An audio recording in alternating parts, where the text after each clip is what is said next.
from Empower Field at Mile High in Denver.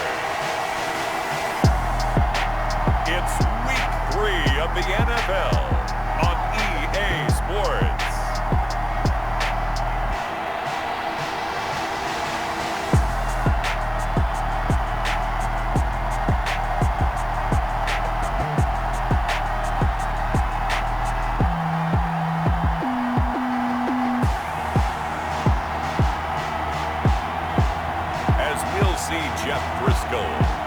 Denver Broncos taking on Tom Brady and the Tampa Bay Buccaneers.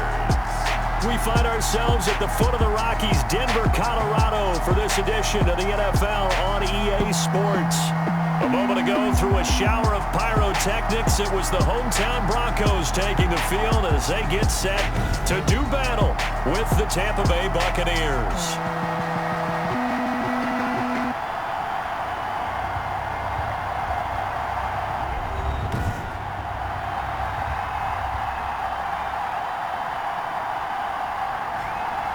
And hello again, everyone. Brandon Gaudin alongside Charles Davis. And Charles, we look at this Bronco team. It's an early test here after 2 losses to start the season, and a game they probably really need.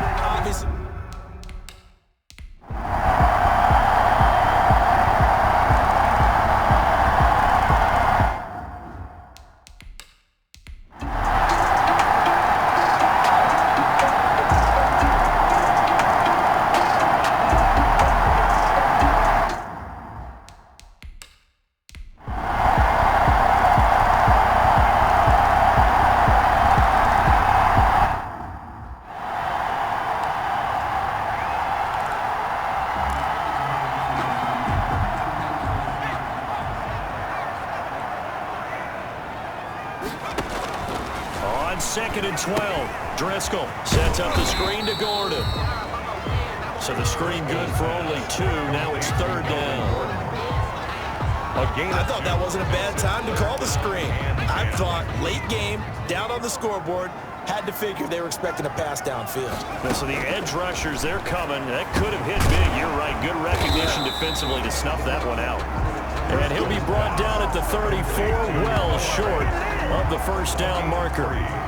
One of the money routes for any offense, the drag route. So tough to defend because the receiver can stop at any point and make himself available to the quarterback and get a completion. But I love the communication we saw there. All the defenders pointing out the receiver where he was going, and then they're able to rally to the ball after the catch and stop him short of a first down. So an interesting call there to take the 3. I mean, I guess they're thinking that their hands were tied, but, 4th quarter, that field goal might not help them that much in the end. Yeah, eventually they're going to need the touchdown. The thinking must have been they didn't feel confident about picking it up there, hoping maybe on defense they can get better field position, get a turnover, get a better play, and then they'll have a chance to attack the end zone. Brady and the Bucs now with a 1st and 10 at the 40. He'll set up to throw. Open man, Gronkowski complete. And able to rip off a big chunk of yardage before being dropped inside the 40. That good for 21 yards on the catch and run. So from the 39 now, they'll come up on a 1st and 10.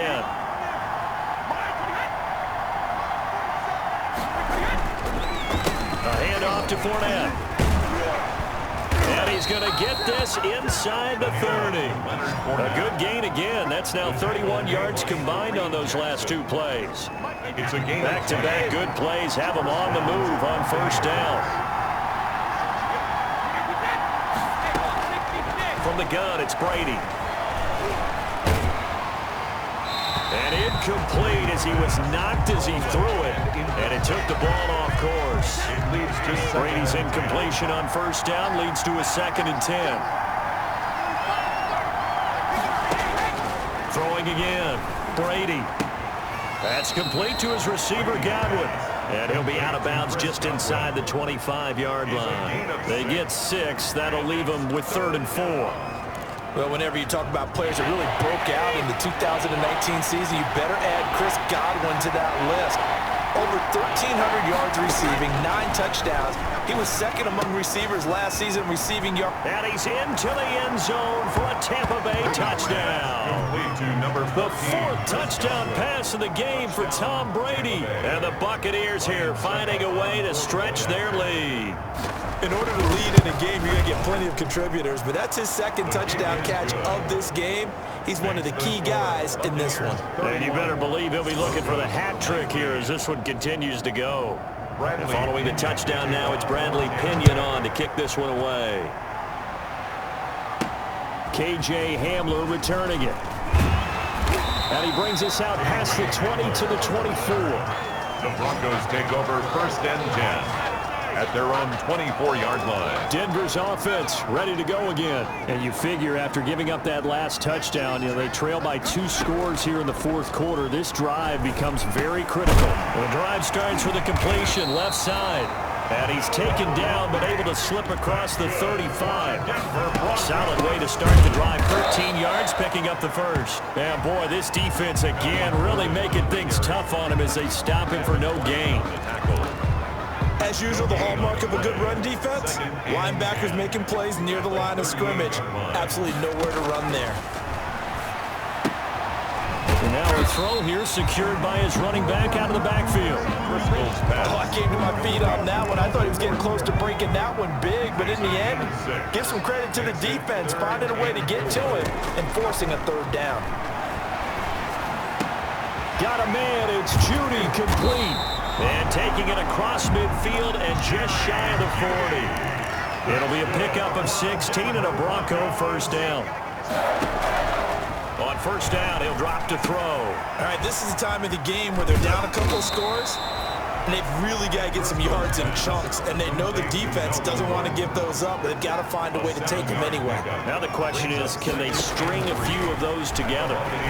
33-yard line. Now a quick throw as that's complete on the hitch route, and he'll go down at the 28. 6 yards the pickup, and that's a first down. And Ndamukong Suh makes the tackle. One thing you're hoping for when you run drag routes, you're able to hit a receiver in stride, and he can pick up a lot of yardage after the catch. But in this situation, the defense was effective, able to stop him before he could get a good head of steam going. A pass there complete to Sutton. And finally down he goes as they work it inside the 10 to the 7. A good pickup there of 20 yards. And he'll be stopped up after only a couple of yards as he gets it down to the 5. Ryan Smith. Under 4 to go now as the clock runs and they come up on second down. 2nd and goal. At the Bucs 5-yard line. Rolling to his right. And he will score. Touchdown, Denver. Jeff Driscoll, his first touchdown here of the new campaign. And the Broncos have cut it to within a score. I'd have to say that for him, that was an all-encompassing drive because it was his arm that got his team down to that point, but his legs that finished the deal. Give him credit for making it happen. And this is back to a 5-point game. So that one a pretty time-consuming 10-play drive. And it's finished off with a 5-yard touchdown run. Brandon McManus to kick off for Denver. After the touchdown, here's McManus now to kick it away. And that'll be a little too hot to handle as it will skip through the end zone for a touchback here. Mike Evans and the rest of the offensive unit heading back out there now. And I know that they've double-teamed him a couple times, but not a ton. Whatever they're doing isn't working. He's up over 100 yards. We'll see how they adjust. And when they do that, they weaken their defense in other places as well. And how many times have we done games where we've seen a guy have a big game like this? But it's usually not by himself, is it? Usually it opens it up for other people to have big games as well. They'll try and run some clock with Fournette. And he'll wind up with about 6, up past the 30 to the 31. He's brought down. That's it. That's what you want. Straight ahead positive gain. Just keep that clock ticking. This a big play for both sides. What will we see here? 3rd and 4. Throwing now is Brady. He finds McCoy. And they'll get him down about 3 yards short of the first. Complete to LaShawn McCoy. Hate to surrender the football when you're nursing a slim lead, but they're going to have to punt it away. Trust that defense. It's the right play at this stage of the game as well. You don't need to press it here because you do have that little bit of a cushion, and you count on your D to make it stand up. 7 yards on the return after a punt of 39. And the Broncos take over. First down and 10. 34 yards. So the Broncos now down on the scoreboard. And time, a huge factor. And they're in danger of a third straight loss as they come up on 1st and 10. Now a throw right side taken in here to start this drive. And all the way down to the 24-yard line. It's a big play there for the Broncos. 42 yards. So it's Bronco football as we get you reset here. And let's see what they've come up with offensively after having time to talk it over. Here's a pass swung out left to his running back. A good first down call as the screenplay gets them 9. The Broncos in the hurry up trying to get to their positions and get set quickly. And he is met at the line of scrimmage, and he goes down right there. No gain on the play, and now they're faced with a 3rd and 1. No gain on the play. Brings up 3rd and 1. They'll look to throw. He's got his tight end fan, and he will have the first down before he's tackled at the 12. Give him 3 yards and a fresh set of downs. This will be caught just inside the 10. And he's able to get this down to the 5-yard line before he's out of bounds. 7 yards, the pickup on the pitch and catch. It's a gain of 7. Noah Fant was a first-round pick in 2019, and he was picked because of his receiving skills. Had 40 catches in his rookie season for 562 yards. Did have 2 games where he topped 100 yards in each of those. Yes, he's still developing as a blocker, but that's not why he went in the first round. He went there for his ability to make big plays down the field. So the incomplete pass on the last play, and that leads us to a 3rd and 3. Back to throw. And that is incomplete. Oh, he had a defender right there with him to force that to the ground. And 4th down now coming up. And down by 5. They've got to go for it here on 4th down.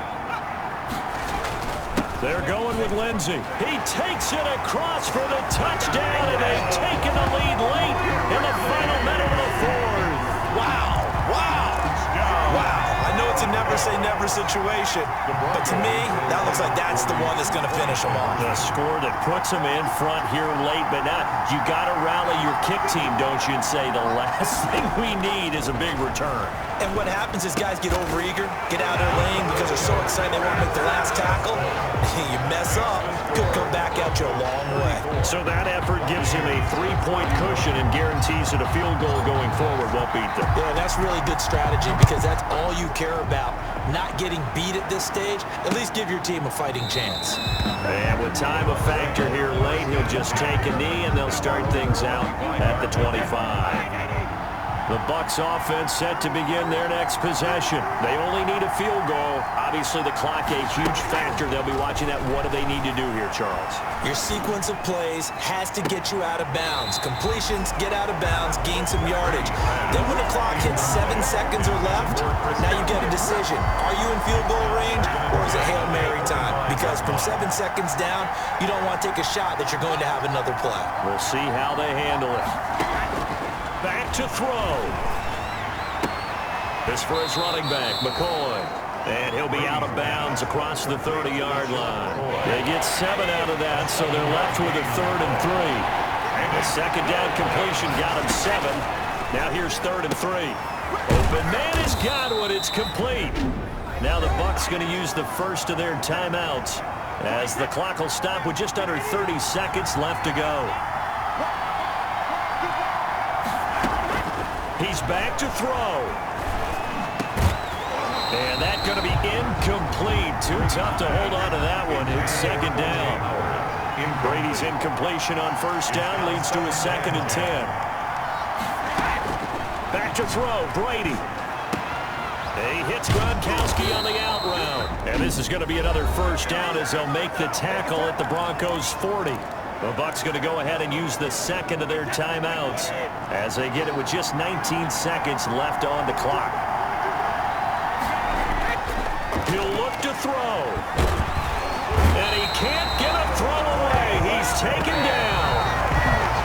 Following the sack. They'll look to make amends on a 2nd down and 17. Well, Charles, a game and a decision that people may be talking about tomorrow for sure. Had a chance at a long field goal there at the end to try and tie it. They elect to not kick it, and they lose the game. And I think what we'd all love to see is that little slip of paper that the special teams coach handed the head coach before the game that said, this is where our kicker is good from today. This is where he